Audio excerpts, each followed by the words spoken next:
Good morning and welcome everyone. I appreciate you all taking the time to join us for such an amazing topic. Dana Thompson, the co-owner and COO of the Sioux Chef and the executive director of NATIFS, North American Traditional Indigenous Food Systems, will be sharing her views on recontextualizing the treatment of trauma through a decolonized lens. Dana Thompson is lineal descent of the Wahpeton, Sisseton, and Mdewakanton Dakota tribes and a lifetime Minnesota native. She's been working within food sovereignty movement for the past 6 years. Within that time, she has traveled extensively throughout tribal communities, engaging in critical ways to improve food access. Last year, Dana jointly founded the nonprofit NATIFS. Through this entity, she has been focusing her expertise on addressing and treating ancestral trauma through decolonized perspectives of honoring and leveraging Indigenous wisdom. Please join me in welcoming Dana. The floor is all yours. All right. Thank you guys so much for having me. I'm so excited to share this message with you guys. I'm really passionate about mental health, and over the course of the last 7 years with my partner Sean Sherman, who is often called the Sioux Chef, even though he never intended for that to happen, oddly. We have been working on a lot of the food sovereignty work, as Alona said, and we have made so many great inroads in communicating with different tribes and finding out what their needs are. And over the course of that, my perspective of trauma has started kind of evolving year after year, and then I developed a presentation to talk about all my findings. And so hopefully I can just share my presentation with you, and then we can open it up for questions after that. And if anyone needs to interrupt me at any point, please don't hesitate. Super relaxed here and happy to just hear everything that you guys have to say as well. So I'm going to try to share my screen with you guys. Hang on a second.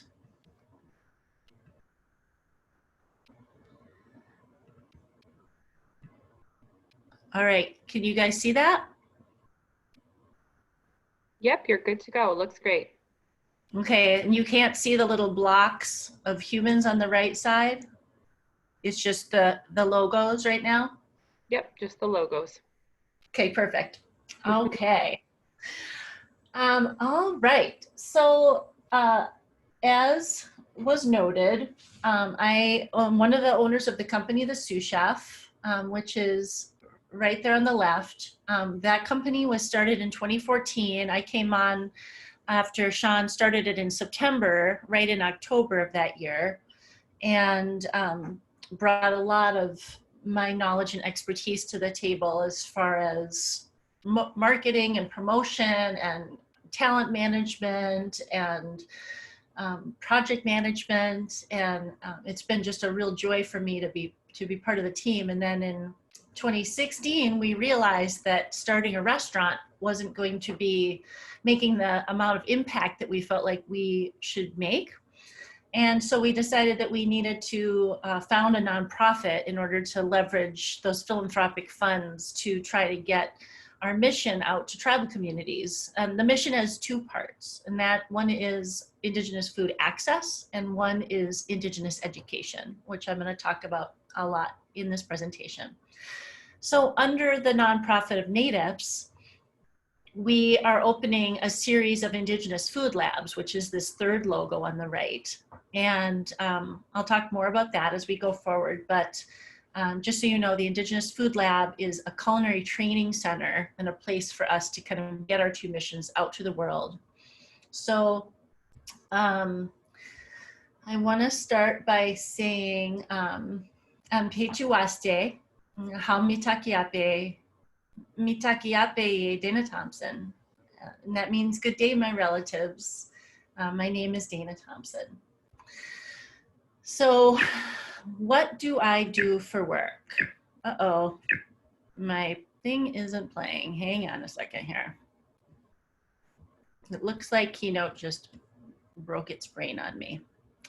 Okay, I'm the co-owner of the company and executive director. That's me and Sean right in the middle there. And before the pandemic, we had 23 employees. And we were trying to kind of get them all set up as leaders and trainers for the future.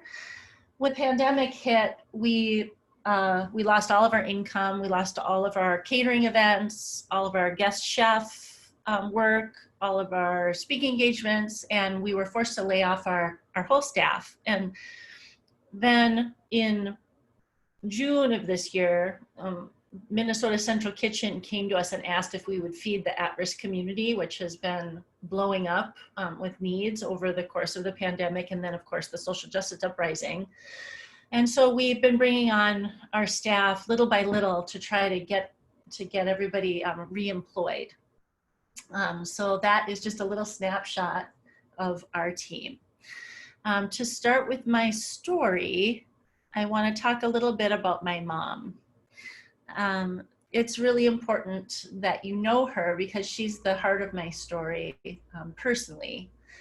She was Dakota, Mdewakanton Dakota and Wahpeton Sisseton. And throughout my whole childhood, she was constantly introducing me to the history of my Dakota ancestors, to the knowledge of the plants and the uses for all of the plants around us. Every time we would go for a walk in the woods, she would talk about how to harvest wild onions in the spring and what the trees were used for, how different flowers were used for, you know, our hair care and our skin care and beauty and knowledge and all of the wonderful things. And this picture was taken as we were harvesting vegetables from her garden the year before she passed away. This picture is a picture of my mother when she was 18 years old, and her mother is next to her, and then next to my grandmother is my grandfather, Clem, who in his childhood home grew up speaking fluent Dakota, French, and English. And they lived in Prior Lake, Minnesota. The gentleman behind them is Paul Durand, who also grew up in his childhood home speaking French and English, and became fascinated as a friend to my grandfather that he knew all of the Dakota names for the waterways and the land masses around their area. And so over the course of the next 20 years, they spent every spare chance they could find just hiking and exploring the areas and documenting and making a map and documenting all of those Dakota words that they saw disappearing. And he was able to publish this very rare publication documenting all of these Dakota waterways. As you can see, it's called Where the Waters Gather and the Rivers Meet. And it's a very important atlas. And it was dedicated to my grandfather there. So the Durand map is really important for a lot of different things, but one reason it's really critical for us is that one of the for-profit parts of our entities is going to be the first for-profit restaurant for the Sioux chef, and that's going to open next spring, and we were able to name it because of this map appropriately for the place that it's actually taking place, which is right down in the heart of downtown Minneapolis on the Mississippi River. And it's going to be called Owamni by the Sioux chef, which means the place of whirlpools. So this next picture is taken in Chaska, which is very nearby where my grandfather was working on this book with his friend Paul. And it was taken on the day that the Dakota War broke out. That day was a really significant day, obviously, for a lot of different reasons, but my grandfather was able to get the story of his father, which happened on the day of the Dakota uprising, in quotes. And it's held in the Minnesota Historical Society's vaults as a really important document called the Ordeal of Hinhankaga. So my great-grandfather was called Night Owl, Hinhankaga in Dakota. And the reason this is important to me is because I realized after the course of a long time and working with Sean that I could feel the stress and the intensity after reading these stories and understanding all of this important knowledge that was almost lost, that I was holding that in my own body. And then I found out that there's a term for that, and it's called epigenetic memory. The term epigenetics officially is used to describe anything other than a DNA sequence that influences how we develop as an organism. So it means that the parents' experiences or the grandparents' experiences in the form of epigenetic tags can be passed down to generations, and they know that it is passed through at least 3. They have the proof that it passes through 3 generations, but they believe that that it's at least 7, if not more. And this research is only 20-year-old research, so it's pretty fresh in the eyes of scientists. The epigenetic story, I think, is really optimistic, which we all need right now, because it allows for the possibility of reversibility of trauma, specifically through maternal nutrition. So here's an image of me as a child. I was obsessed with all things Dakota, and I really was hungry for any knowledge that my mom or my relatives were able to share with me. It was a little odd though, because my mother and her side are French and Dakota, but my father was 100% Scandinavian, so I have got very fair skin and blue eyes. But I felt very drawn to this stuff in spite of that Scandinavian line, which of course I'm also connected to and proud of. But you know, I just had a really weird childhood. So I want to share this image. I had a little bit of a crazy childhood. My dad was a chief of police when I was born. By the time I was 4, he was a convicted felon and was released from a mental hospital when I was 4. Things got pretty crazy. I actually am midway through, or about 80% of the way through, a memoir of my childhood. But I started therapy when I was 6, thanks to my mom, which may or may not have been a good idea. But, and then I became a vegetarian for a few years when I was 12. And I think that had something to do with me controlling my environment and also assessing the link between healthy eating and mental health. And so today I really just want to talk about how ancestral foods can be a way to healing trauma in communities and kind of talk about the concept of food sovereignty overall. I don't know if anyone on this call has seen my partner Sean Sherman's keynote presentation, but he talks a lot about the history of how these culturally relevant foods were systematically removed by the US government, and how those foods are really a healing mechanism to bringing communities back together. And in this image, you can see on Pine Ridge, where he was raised, a woman is drying meats for her family, and that was a key part of how they functioned collaboratively as a community, which is really critical. So, you know, what is food sovereignty? The concept essentially was brought to the forefront of our culture in 1996, which isn't very long ago, by one of the people that started the slow food movement in Italy. His name was Via Caminisa. Food sovereignty is essentially the right of people to healthy and culturally appropriate food that's produced through ecologically sound and sustainable methods, and their right to define their own food and their agriculture. So if you look at the pillars of food sovereignty, you start number 1 with a focus on food for people, which really links it to that healthy and culturally appropriate aspect, which creates a pride in someone's culture, a pride in your own culture. Valuing food producers, you know, it's like honoring farmers, honoring people that are foraging or food processing, hunting, fishing, and helping people to feel valued. You know, 3, localizing. it's really about eating food that is micro-local, because that helps humans connect, which is critical for our brains. It's not only more delicious and cost effective because you don't have a truck driving all the way across the country, but it really does help humans connect together and trust each other.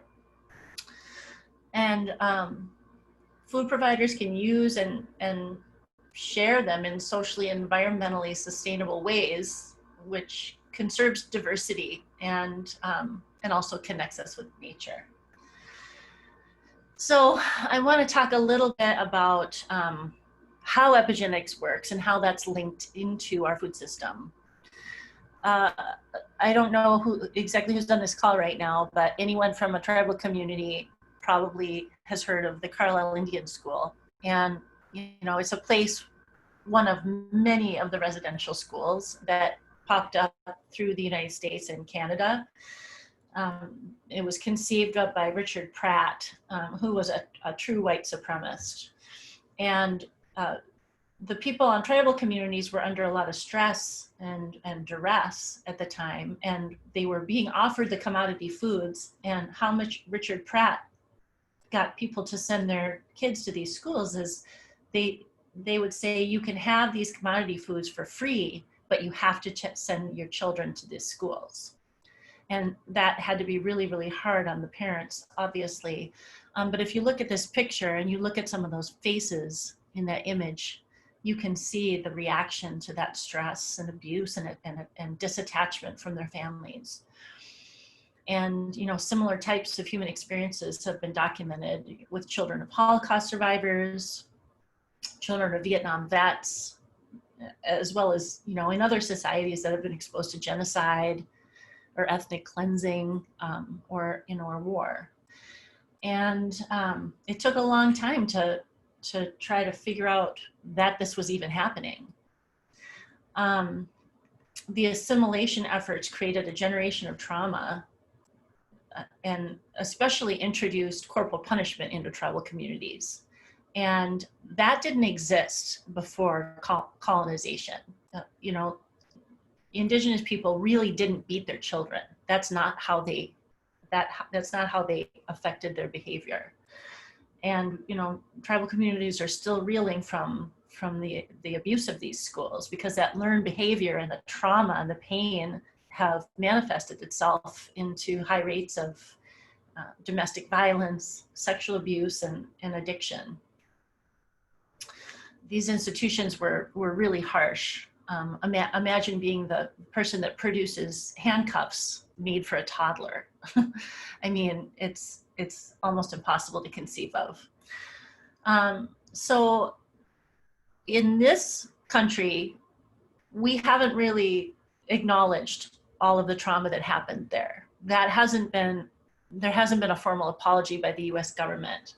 However, in Canada, they have started that process of apology to the tribes. And the next video I want to show is a banner, which was a ceremony that was done in Canada 2 years ago, honoring the children who perished during the residential school systems.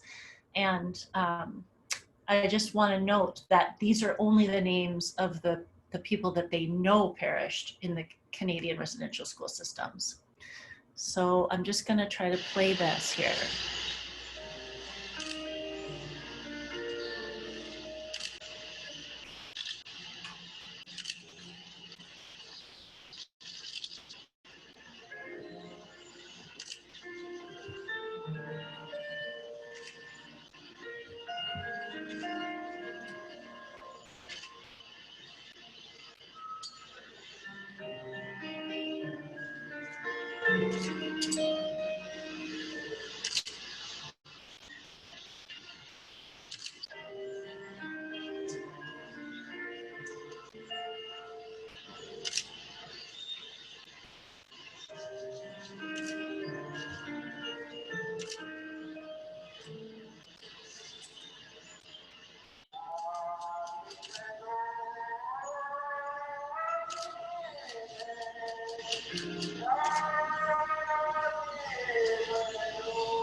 So that's just one example of a path to healing.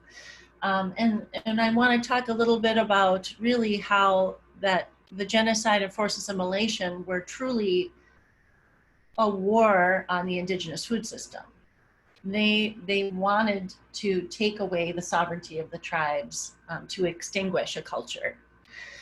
And one of the ways that they did that is noting that bison was a main food staple for the northern tribes especially, and just to show you how intense that was and the pride that they took in that form of white supremacy, and how that trauma is held in us as a people.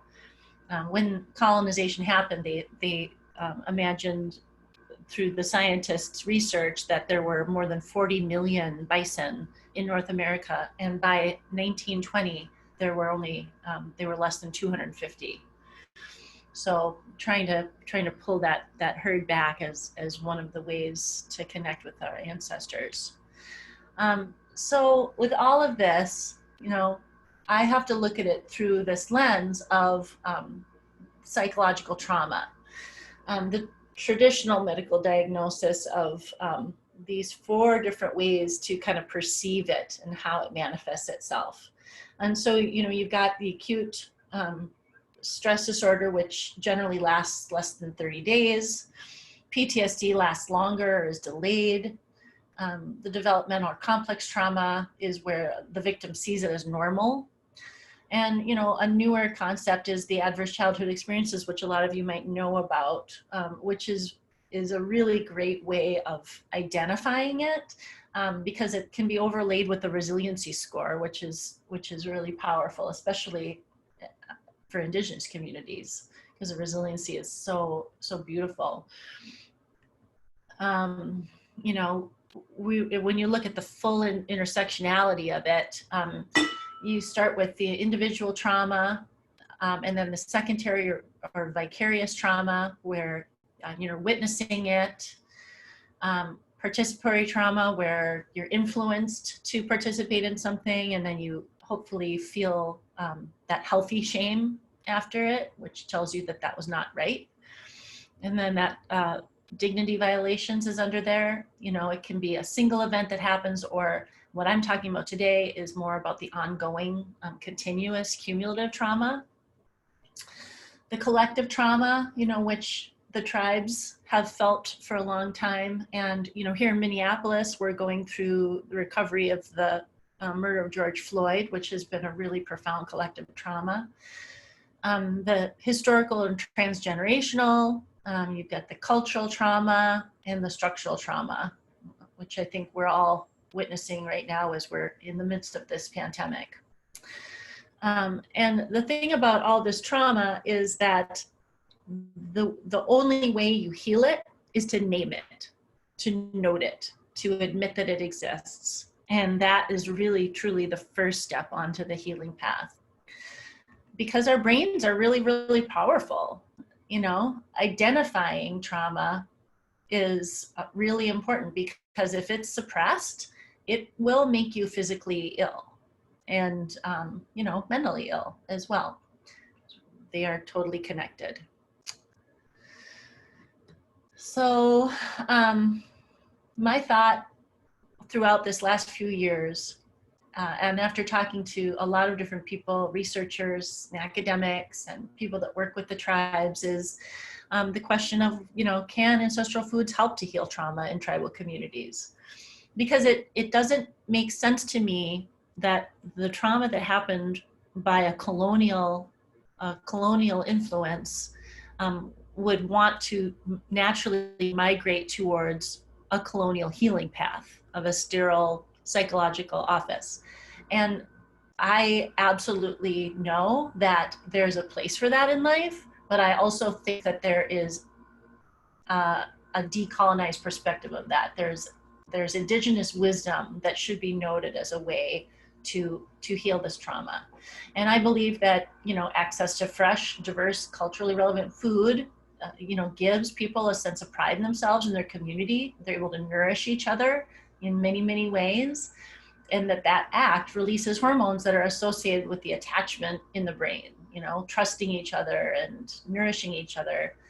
And I found a lot of data on the polyvagal theory, which shows us that the gut and the brain are truly connected.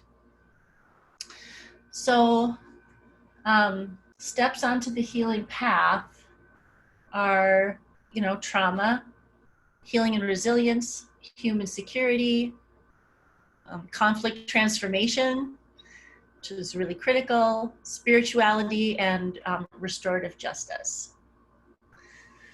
So I wish that I was in front of you guys so I could get a show of hands of anyone that knows anything about the studies that have happened about the vagus nerve. But so just a brief overview of this. I started working on this when Sean and I were actually overworking ourselves to the point of exhaustion 2 years into our company. And I developed a really ridiculous case of vertigo. And it lasted for 7 months. So it was pretty intense. And so over the course of the next year of me trying to heal myself, I found out that it was very likely caused by a dysregulation of the vagus nerve. So the vagus nerve is one of the 12 cranial nerves which sprawls out from the brain into the body, like an intricate network of like roots that touches and creates a connection between the brain and the body's many systems and organs. And the vagus nerve, the behavior of it is tied to the ebb and the flow of hormones. So here I've got this written down, which is a kind of a mouthful, but essentially it is tied to the flow of hormones such as cortisol and the digestive hormone ghrelin, which the amount of inflammation the immune system produces, and many other internal processes that shape human health and experience. So I started researching ways that you calm the parasympathetic nervous system, and how do you really trigger the vagus nerve to produce those really great hormones or chemicals that calm you in your body instead of ramping you up into stress and anxiety and tension and things like rage and making bad choices. Ways that you can do that is hugging a friend. That's hard to do during a pandemic, so that's a tough one. Well, my favorite way is to take a deep breath, which I think we should all do together right now. So I'm gonna just inhale and let it all go. And I have to do that several times a day in order to regulate myself. One other way to trigger that vagus nerve is singing or humming, because that nerve goes through your vocal cords and then comes down through your spine and attaches itself to the gut. So stretching, opening your chest, really, really good for that. Your body releases oxytocin, which calms you down immediately. It senses human security through the entire nervous system, which is a pretty cool thing. And I started to notice that I felt better when Sean and I were able to connect with different tribal communities and talk about our work with food sovereignty and the access to fresh and diverse foods and how they were able to do that themselves. And we went to rural communities, we went to urban communities, and as I was doing that, I was gaining knowledge about some statistics about all of these groups. And it turns out that urban American Indians and Alaska Natives are more likely to experience food insecurity than rural American Indian and Alaska Natives. Vegetable and fruit intake declines significantly as food insecurity increases, which contributes to cancer rates and cardiovascular risk and increased rates of depression and suicide. And it's really important to note that cardiovascular risk right now, because we now know after 6 months of COVID that is a vascular disease. So this is a lot to process. What did I learn? you know, I guess over the course of this last 7 years, with all the research, I've communicated with a lot of, especially women in food sovereignty, that have done a lot of research on Indigenous ancestry. I don't know if any one of you know the naturopath from the Pacific Northwest named Valerie Segrest, or the PhD Claudia Serrato, who's done a lot of work focused on ancestral memory and food and how that is connected. But it's been pretty clear, you know, if you look at how colonialism and industrialism have affected us, affected our species, it's pretty obvious. I could make 20 different graphs showing, you know, specific to different diseases, but in this one I'm looking at just diabetes prevalence. And, you know, when colonialism and industrialism started moving away from natural local foods, you know, the graph just shows that the rates of diabetes are increasing, and it's the same with cancer, heart disease, you know, and mental health, allergies. You know, there's so many different ways that the inflammation has presented itself. And the colonial ingredients, to be clear, that were not here, you know, before that happened to tribes, especially, were wheat, dairy, and refined sugars. And so we've eliminated that from all of our work. We never use wheat, dairy, or refined sugar.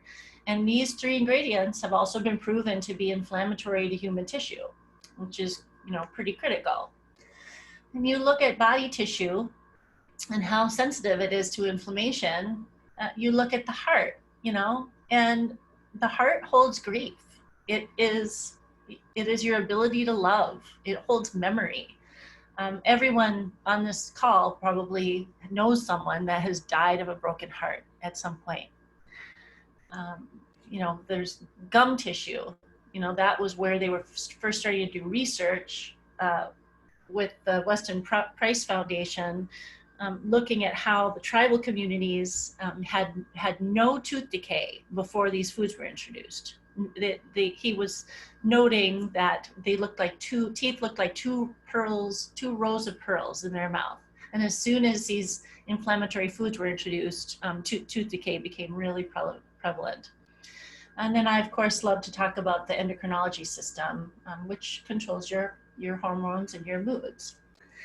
So I was making the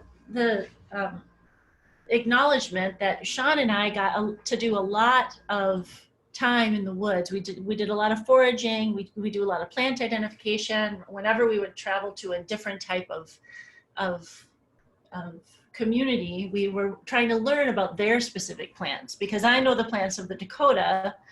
Sean knows the plants of the Lakota, and now the Dakota. But everywhere we go, there's different things that are there that were used as food and as medicine, and for all different types of uses, ceremonial and spiritual. And that every time we would go into one of these communities and be able to get to know their plants, I felt better. I would feel healed. And so I started trying to figure out like what that was about. And I found out that it's happened in many, many different cultures, but the one that was most inspiring to me was a therapy that was conceived of in 1982 in Japan. It's called Shinrin-yoku. The government had pulled in a group of scientists and said, look, we've got all these statistics. The rates of suicidality and depression are increasing in our culture, and they're higher than they've ever been that we've been able to document. Is there anything that you guys can do to figure out what can calm that stuff? And so they did a couple of years of research, and they came up with this this concept of Shinrin-yoku, which is also called forest bathing or wood wandering as therapy. And they've created a correlation between healthy food and mental stability, and interaction with plants, and the interdependency of plants and trees and nature with humans. And it turns out, as you walk through the forest, or if you walk through any kind of trees, or if you're in the desert, you can walk by cactuses, and all of these things produce something called phytoncides. And when humans inhale phytoncides, it immediately triggers the parasympathetic nervous system to release oxytocin, reducing cortisol. It produces serotonin, and you only have to do this once a month to get the benefits of helping yourself mentally. There is so much evidence to prove that time with trees improves well-being and wellness, and interacting with plants and soil. But I want to note that lawns don't count. They've proven that lawns do nothing to improve our well-being. So the physical health and the mental health are the same thing. Our physicians and our medical community really likes to separate the two, as they like to do with dental health too. And the fact is that physical, mental health, dental health, it's all the same thing. The brain and the body are connected. And if it's putting stress on your heart, it's putting stress on your brain. So, you know, interacting with your foods is absolutely critical to your well-being. It doesn't help us for our foods to be delivered on a truck that we have no connection to, and we have no idea where it came from.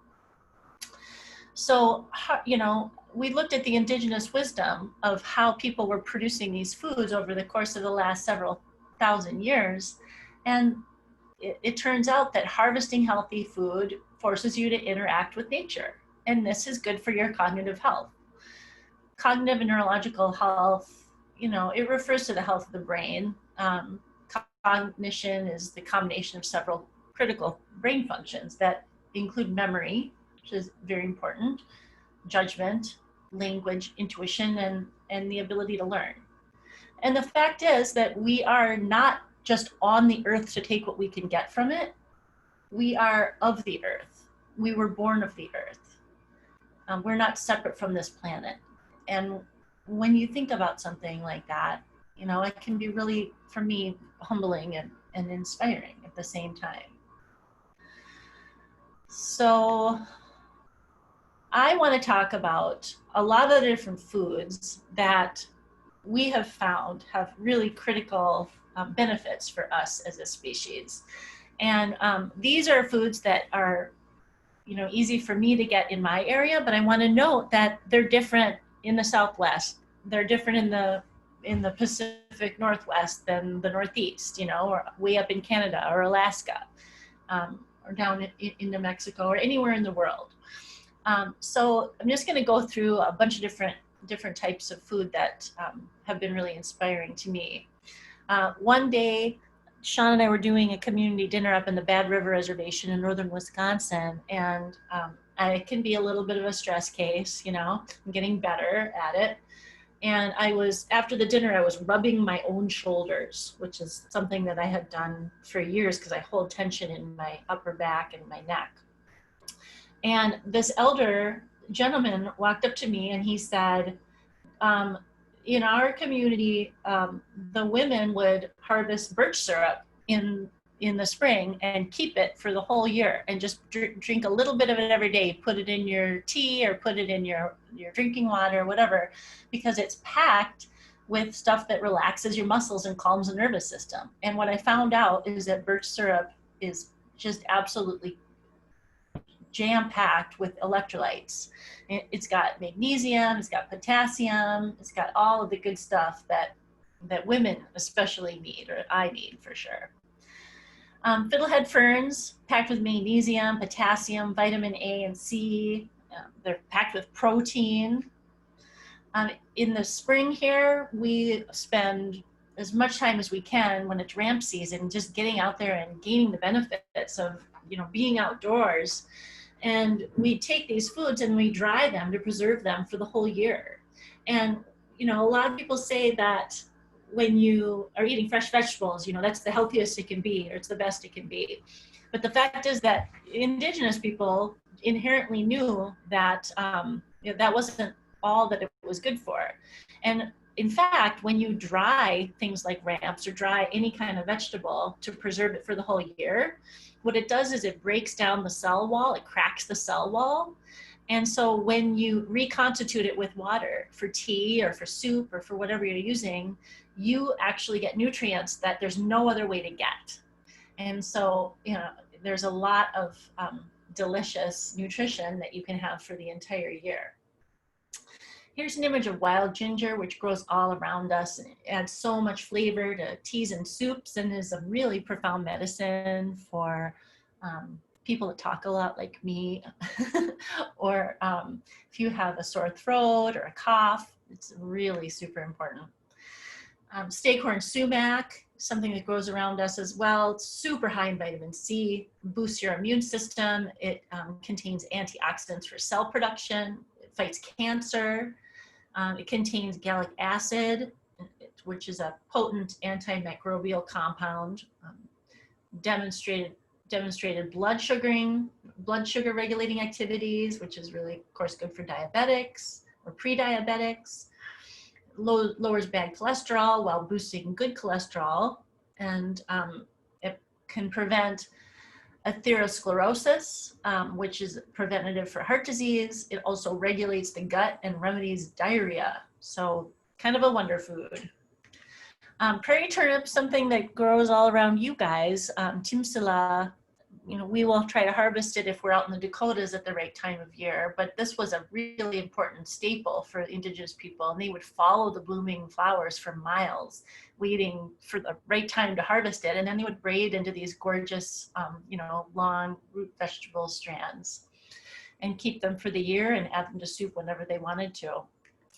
Chokecherry is really profound and beautiful, super good for you. I'm sure it grows all the way around you. And I have a link I can share with you guys, and we can get out to the group, which is a really beautiful story about Shoshone and Paiute tribe teenage girl from the Duck Valley Indian Reservation, Idaho and Nevada, that developed an interest in the medicinal properties of the chokecherry, which of course is still harvested in her community today, but they were removing the seeds. And she noticed that the rates of uterine cancer and breast cancer were rising, and she just inherently knew that there was a link between this important food, for them specifically, it was the chokecherry pudding, and the reduction of the uterine sarcoma cancer cells. And she did a bunch of research and won the first grand prize a few years back out of 440 other science entries. And I need to spend some time figuring out what that young woman is doing now, but I can send a link to the article if you guys are interested. Wild rice, of course, is a really important food for us here. It grows all around us. We're coming up on wild ricing season now, which is really critical for the community to get together and work together to harvest. And, you know, the fact is that tribal people worked collaboratively to make sure that there was plenty of food to make it through the seasons. And this joint work helped maintain human attachments, which are essential to our well-being. And, you know, again, is something that triggers that parasympathetic nervous system, which helps us to feel connected to each other.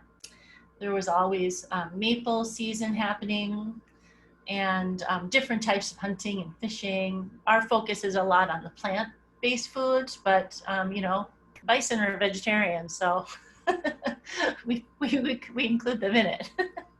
But our philosophy with the Sioux Chef, you know, we go so far as to eliminate animal proteins that were not here before colonialism. So we don't use beef, pork, or chicken. So we're always trying to kind of push people outside that Western lens and look at different types of proteins which have a higher nutrient value. They're generally grass-fed, and these commodity foods, you know, especially the beef, pork, and chicken, are generally factory farmed and responsible for a lot of the carbon in our atmosphere and a lot of bad stuff that goes into our bellies. So we also spend a lot of time teaching people about how to recognize tree species. You know, Sean always says kids these days can name more Kardashians than they can tree species. And, you know, teaching kids to make tea from the trees that grow around them is a really great place to start. You know, gets them out there, gets them identifying, it's empowering, and it's really good for building our immune systems, which during a pandemic is pretty important.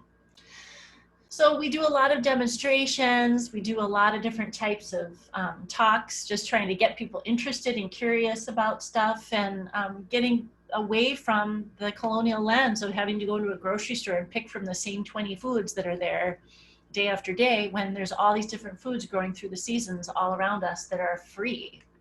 And looking at that sort of indigenous perspective, it's pretty critical. So, you know, Sean's vision has been as a chef, and understanding how people work together collaboratively.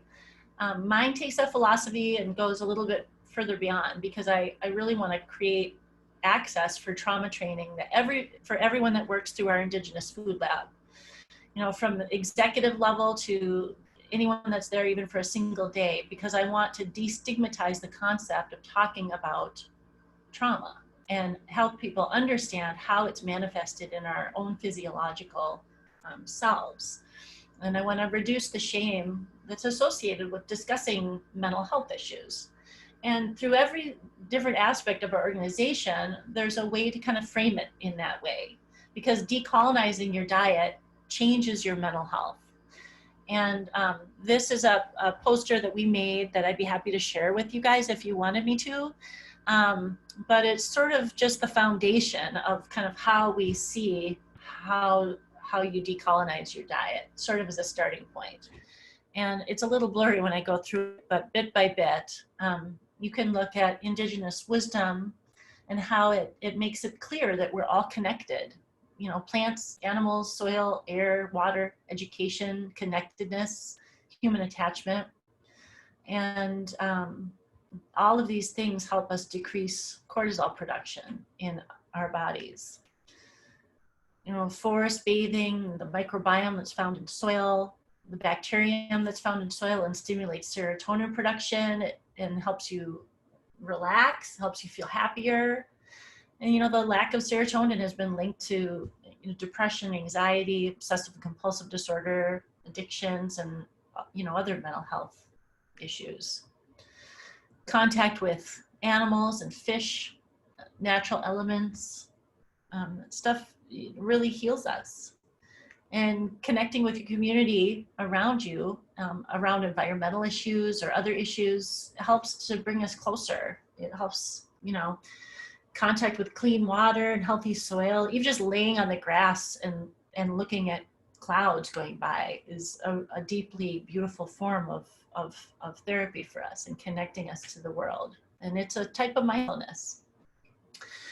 So we're going to integrate that in our plans with the Indigenous Food Lab. And so the first Indigenous Food Lab is opening in 2 weeks. You know, we've spent the last 2 years after we got our 501c3 status working on a capital campaign so that we could open it. And originally we were going to open a culinary training center and a training restaurant. And we were a hair's breadth away from signing that lease when the pandemic hit. And thank God we didn't, because then we would be stuck with $20,000 a month restaurant payments.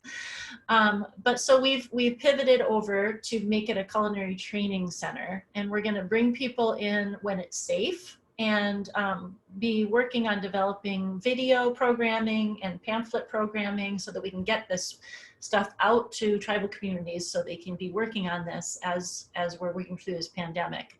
We just hired a Indigenous Bolivian gentleman who's a PhD anthropologist and ethnobotanist, and he's moving here to lead the Indigenous education program September 1st. So we're just a hair's breadth away from doing that. And then the second phase is where we're going to satellite out to different tribal communities throughout our region just to start, probably in the Black Hills as well. And then, you know, we want to create business plans and pro formas so that people that want to open these businesses that are sort of attached to our philosophy are able to do that without any barriers. We want to find out what hard things are happening with entrepreneurs that want to start these businesses, and find ways to eliminate those barriers so that they can move forward. Because we want to drive economic wealth Indian country as fast as we can. We want to push for, you know, community gardens. We want to create opportunity and resources so that people are able to just, instead of having a golf course next to them, they can be growing food everywhere. And then that access to these beautiful foods goes away, and the community has a way to harvest and process and store these foods together as a way to feel that connectedness that I was talking about. And then, you know, we want to just create more food producers and create demand so that these businesses and the ones that are going to start have opportunities for individuals and for different entities to develop more Indigenous food producers and to thrive. And then the long-term goal is to use the model of the Urban Indigenous Food Lab and its satellites to stamp out the model in areas all throughout the US, Canada, and eventually Mexico. So we're going to just sort of create this North American Indigenous food network using and leveraging the Indigenous wisdom that we've all known. And so, you know, we're here in Minneapolis, and the first Indigenous Food Lab is going to be on Lake Street, which was the heart of the revolution. And it was a place where a lot of immigrants and a lot of low income and BIPOC community members had their own businesses.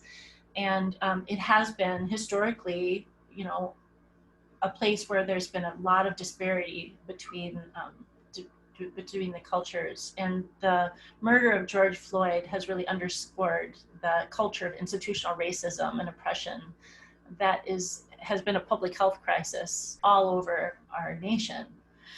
And the white supremacy has, you know, the veil has been sort of lifted after that. You know, his death ignited the rage and frustration that has been held in Black and Indigenous people of color in their bodies for generations. And our partners have decided that the time for change is now. And our community has come together pretty intensely to demand reform and justice.